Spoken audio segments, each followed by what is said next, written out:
Paralegal ਇੱਕ ਜਿਹੜੀ ਚੱਕ ਲਈ ਇਹਨਾਂ ਨੇ, ਕਹਿੰਦੇ ਵੀ 1000 ਤੋਂ ਵੱਧ ਉਹਦੇ ਤੇ ਦੋਸ਼ ਸੀਗੇ, ਵੀ 1000 ਤੋਂ ਵੱਧ ਉਸਨੇ ਫੇਕ ਅਸਾਈਲਮ ਦੇ ਜਿਹੜੀ ਐਪਲੀਕੇਸ਼ਨ ਆ ਉਹ ਭਰਨ ਦੇ ਵਿੱਚ ਮਦਦ ਕੀਤੀ ਜਾਂ ਉਹਨੇ ਭਰੀਆਂ ਖੁਦ। ਇਮੀਗ੍ਰੇਸ਼ਨ ਪ੍ਰੋਸੈਸ ਦੇ ਵਿੱਚ ਇਹ ਹੁਣ 37 ਸਾਲਾਂ ਦੀ ਇੱਕ ਐਂਡਰੀਆ ਕੋਰੇਰਾ ਨਾਂ ਦੀ ਜਿਹੜੀ ਬੀਬੀ ਫਲੋਰੀਡਾ ਤੋਂ ਉਹਨਾਂ ਨੇ ਜਿਹੜੀ ਉਹ ਚੱਕੀ ਆ, ਤੇ ਕਹਿੰਦੇ 2013 ਤੋਂ ਇਹ ਸਾਰਾ ਕੁਝ ਚੱਲ ਰਿਹਾ ਸੀ ਇਸ ਦੇ ਦਫ਼ਤਰ ਦੇ ਵਿੱਚ, ਜਾਂ ਇਹਨੇ ਇਸ ਤਰੀਕੇ ਦੇ ਨਾਲ ਮਦਦ ਕੀਤੀ ਸੀਗੀ। ਸੋ ਇਹ ਕੱਲਾ ਹੁਣ ਇਮੀਗ੍ਰੈਂਟਸ ਦੇ ਉਲਟੀ ਨਹੀਂ, ਉਹਨਾਂ ਦੇ ਉਲਟ ਵੀ ਜਿਹੜੇ ਉਹਨਾਂ ਦੀ ਇਸ ਤਰੀਕੇ ਦੇ ਨਾਲ ਕਿਸੇ ਨੇ ਮਦਦ ਕੀਤੀ ਆ, ਹੈਲਪ ਕੀਤੀ ਆ, ਅਸਲੀ ਆ ਨਕਲੀ ਆ, ਇਹ ਤਾਂ ਹੁਣ ਫੈਸਲਾ ਜਿਹੜਾ ਉਹ USCIS ਜਾਂ ਡਿਪਾਰਟਮੈਂਟ ਆਫ ਜਸਟਿਸ ਨੇ ਕਰਨਾ ਆ, ਵੀ ਇਹ ਫੇਕ ਅਸਾਈਲਮ ਦਾ ਜਿਹੜਾ ਮਸਲਾ ਜਿਹੜਾ ਸਾਹਮਣੇ ਆ ਗਿਆ ਆ। ਸੋ ਇਹ ਕਾਫੀ ਇੱਕ ਵੱਡੀ ਅਪਡੇਟ ਜਿਹੜੀ ਉਹ ਆਈ ਆ, ਵੀ ਇਮੀਗ੍ਰੈਂਟਸ ਤੋਂ ਬਾਅਦ ਜਿਨ੍ਹਾਂ ਨੇ ਮਦਦ ਵੀ ਕੀਤੀ ਸੀ, ਉਹਨਾਂ ਦੀ ਅਸਾਈਲਮ ਦੀ ਐਪਲੀਕੇਸ਼ਨ ਵੀ ਜਿਹੜੀਆਂ ਭਰੀਆਂ ਸੀਗੀਆਂ ਤੇ ਉਹ ਫੇਕ ਜੇ ਨਿਕਲਦੀਆਂ, ਤੇ ਉਹਨਾਂ ਦੁਆਲੇ ਵੀ ਇਹ ਜਾ ਰਹੇ ਨੇ ਹੁਣ ਜੀ। ਸੋ ਰਾਜਕਰਨ ਜੀ, ਤੁਸੀਂ ਦੇਖੋ ਕਿ ਇਹ ਟੌਪਿਕ ਤੇ ਆਪਾਂ ਗੱਲ ਮੇਰੇ ਖਿਆਲ 4 ਸਾਲ ਤੋਂ ਕਰ ਰਹੇ ਰੇਡੇ ਦੇ ਉੱਤੇ, ਵਾਵਾ ਦੇ ਉੱਤੇ, ਤੇ ਇਹ ਖਬਰ ਨੂੰ ਕਈ ਲੋਕੀ ਵਧੀਆ ਤਰੀਕੇ ਨਾਲ ਨਹੀਂ ਵੀ ਲੈਂਦੇ ਸੀ। ਜਦੋਂ ਕਹੋ ਨਾ ਕਿ ਯਾਰ ਤੁਸੀਂ ਢਾਂਚੇ ਵਾਲੇ ਕਿਉਂ ਚੱਕਰਾਂ 'ਚ ਜਿਹੜੇ ਪੈ ਗਏ ਆ, ਲੋਕੀ ਨਹੀਂ ਵਧੀਆ ਲੈਂਦੇ ਸੀ, ਤੇ ਕਈ ਇਸ ਗੱਲੋਂ ਆਪਣੇ ਆਫਿਸ ਤੋਂ ਵੀ ਉੱਠ ਕੇ ਗਏ ਹੋਏ ਆ, ਲੈ ਏਦਾਂ ਕਿੱਦਾਂ, ਫਲਾਨਾ ਏਦਾਂ ਕਰਦਾ, ਢਮਕਾਨਾ ਏਦਾਂ ਕਰਦਾ। ਸੋ ਤੁਹਾਨੂੰ ਪਹਿਲਾਂ ਵੀ ਕੁਐਸਚਨ ਕੀਤਾ ਸੀਗਾ ਕਿ ਪ੍ਰੋਬਲਮ ਹੁਣ ਕੀ ਪੈ ਜਾਂਦੀ ਆ, ਕਿ ਜਿਹੜੇ ਏਦਾਂ ਦੇ ਫੇਕ ਫੂਕ ਜਿਹੜੇ ਕੰਮ ਕਰਦੇ ਆ, ਸਪੈਸ਼ਲੀ ਵਾਵਾ ਵਾਲੇ ਜਾਂ ਕਈਆਂ ਦੇ ਜਿਹੜੇ ਗਾਰਡੀਅਨਸ਼ਿਪ ਵਾਲੇ, ਜੁਵੇਨਾਈਲ ਵਾਲੇ, ਉਹ ਜਿਹੜੇ ਕੀ ਦੇਖਦੇ ਆ, ਕਿ ਉਹ ਦੇਖਦੇ ਆ ਕਿ ਇੱਕ ਢਾਂਚੇ ਜਿਹੜੇ ਹੁੰਦੇ ਆ, ਜਿੱਦਾਂ RKK ਦੀ ਆਪਾਂ ਗੱਲ ਕੀਤੀ ਸੀਗੀ, ਕਿ ਇਹਨਾਂ ਦੇ ਜਿਹੜੇ ਕੇਸ ਆ ਉਹ ਕਹਾਣੀਆਂ ਬਾਣੀਆਂ ਜੀਆਂ, ਕਿਉਂਕਿ ਤੁਸੀਂ ਹੁਣ ਆਪਣੀ ਜਿਹੜੀ ਜ਼ਿੰਦਗੀ ਦੀ ਡੋਰ ਕਿਸੇ ਨੂੰ ਫੜਾਤੀ ਕਿ ਲੈ ਭਾਈ ਤੂੰ ਮੇਰਾ ਕੰਮ ਕਰ ਦੇ। ਹਾਂਜੀ, ਉਹ ਤਾਂ ਆਪਾਂ ਨੂੰ ਵੇਖਣ ਨੂੰ ਕੀ ਮਿਲਦਾ ਸੀਗਾ ਕਿ ਇਹ ਜਿਹੜੇ ਪੈਰਾਲੀਗਲ ਜਿਹੜੇ ਹੁੰਦੇ ਆ, ਇਹ ਕੀ ਕਰਦੇ ਕਿ ਬੇਸਿਕਲੀ ਕਹਾਣੀਆਂ ਵੇਚਦੇ ਆ, ਕੁਛ ਨਹੀਂ ਇਹਨਾਂ ਦੇ ਪੱਲੇ। ਇਹਨਾਂ ਕੋਲ ਕਿਸੇ ਹੋਰ ਦਾ ਗਿਆ ਟਰਾਂਸਲੇਟ ਕੀਤਾ ਹੋਇਆ, ਇਹਨੇ ਅੱਗੇ ਕਿਸੇ ਹੋਰ ਨੂੰ ਚੇਪ ਦੇਣਾ। ਤੇ ਉਹ ਕੀ ਸੀਗਾ ਕਿ ਘੁੰਮ ਫਿਰ ਕੇ ਨਾ ਇਮੀਗ੍ਰੇਸ਼ਨ ਜਦੋਂ ਕੀ ਸੀਗੀ ਕਿ ਉਹਨਾਂ ਕੋਲ, ਉਹ ਕਹਿੰਦੇ ਯਾਰ ਆਹ ਚੀਜ਼ ਤਾਂ ਪਹਿਲਾਂ ਵੀ ਹੋਈ ਸੀਗੀ, ਇਹ ਪਹਿਲਾਂ ਵੀ ਦੇਖੀ ਆ, ਇਹ ਬੰਦੇ ਨੂੰ ਮੋਟਰਸਾਈਕਲ ਚਲਾਉਂਦੇ ਨੂੰ ਪਿੱਛੋਂ ਦੀ ਗੱਡੀ ਨੇ ਮਾਰ ਕੇ ਸੁੱਟਤਾ, ਇਹ ਹਰੇਕ ਬੰਦਾ ਸੇਮ ਹੀ ਗੱਲ ਕਹੀ ਜਾ ਰਿਹਾ। ਠੀਕ ਆ, ਹਾਕੀ ਸਟਿੱਕਾਂ, 2 ਹਮਲੇ, ਪੋਸਟਰ, ਚਲੋ 19 ਗੱਲ ਤਾਂ ਸੀਗੀ। ਠੀਕ ਆ, RKK ਦਾ ਜਨਮ ਹੋਇਆ ਉੱਥੋਂ, ਜਿਹੜਾ ਆਪਾਂ ਲਿਟੀਗੇਟ ਵੀ ਕੀਤਾ ਕੋਰਟ ਦੇ ਵਿੱਚ, ਹਨਾ।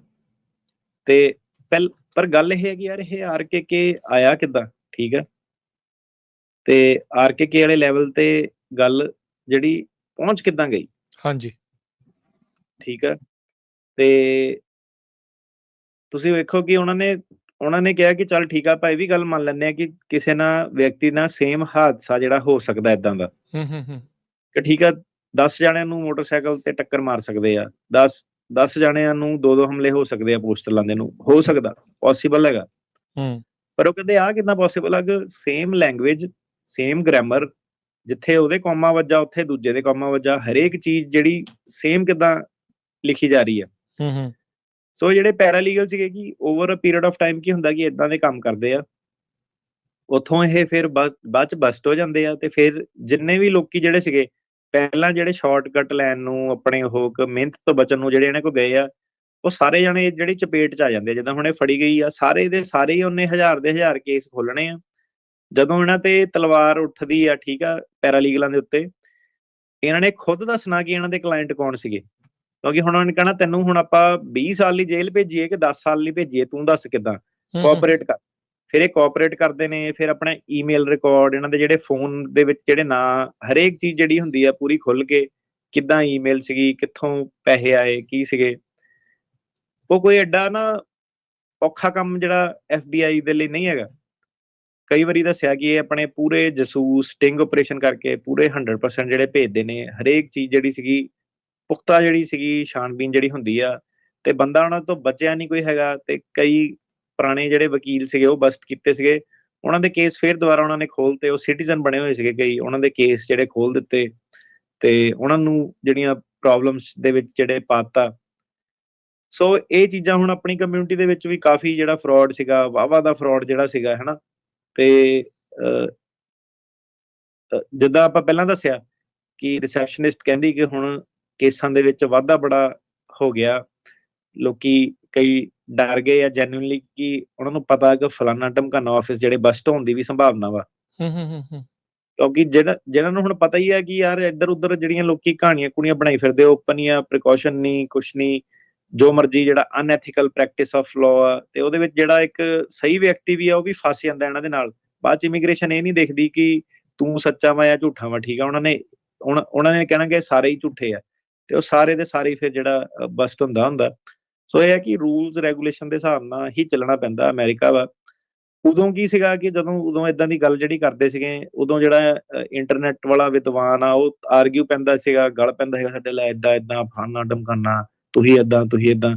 ਤੇ ਹੁਣ ਇਹ ਹੈ ਕਿ ਹੁਣ ਥੋੜੀ ਜਿਹੀ ਠੰਡ ਜਿਹੜੀ ਉਹ ਪਈ ਹੋਈ ਆ, ਤੇ ਹੁਣ ਇਹ ਜਿਹੜੀਆਂ ਖਬਰਾਂ ਸਿਰਫ ਖਬਰਾਂ ਨਹੀਂ ਰਹੀਆਂ, ਇਹ ਪ੍ਰੈਕਟੀਕੈਲਿਟੀ ਜਿਹੜੀ ਫੜੋ ਫੜਾਈ ਉਹਨਾਂ ਨੇ ਲੋਕਾਂ ਦੀ ਜਿਹੜੀ ਸ਼ੁਰੂ ਕਰ ਦਿੱਤੀ ਆ, ਠੀਕ ਆ।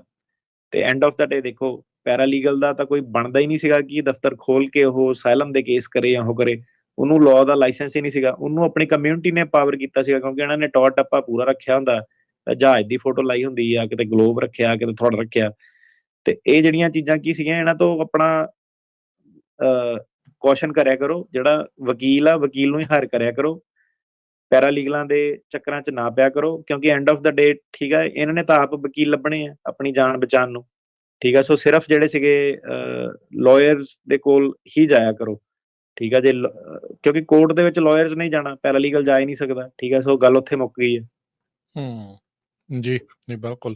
ਸੋ ਇਹ ਉਹ ਸਾਰਿਆਂ ਦੇ ਲਈ ਇੱਕ ਸੰਕੇਤ ਆ ਵੀ ਅੱਗੇ ਕੀ ਕੁਛ ਜਿਹੜਾ ਆ ਉਹ ਆ ਰਿਹਾ ਆ। ਇਹ ਫਲੋਰੀਡਾ ਦੀ ਰਹਿਣ ਵਾਲੀ ਸੀ ਬੀਬੀ ਐਂਡਰੀਆ ਸੀ ਕੁਰੇਰਾ, 37 ਸਾਲਾਂ ਦੀ। 2013 ਤੋਂ 1000 ਤੋਂ ਵੱਧ ਕਹਿੰਦੇ ਵੀ ਫੇਕ ਅਸਾਈਲਮ ਐਪਲੀਕੇਸ਼ਨਸ ਜਿਹੜੀਆਂ ਇਹਨੇ ਭਰੀਆਂ ਜਿਹੜੀਆਂ ਉਹ ਹੈਗੀਆਂ। ਸੋ ਹੁਣ ਇਹਨੂੰ 10 ਸਾਲ ਦੀ ਸਜ਼ਾ, $2.5 ਲੱਖ ਤੱਕ ਦਾ ਜਿਹੜਾ ਜੁਰਮਾਨਾ ਆ ਉਹ ਹੋ ਸਕਦਾ ਆ, ਜੇ ਇਹਦੇ ਤੇ ਇਹ ਦੋਸ਼ ਜਿਹੜੇ ਉਹ ਸਾਬਤ ਹੋ ਜਾਂਦੇ ਹੈਗੇ ਆ।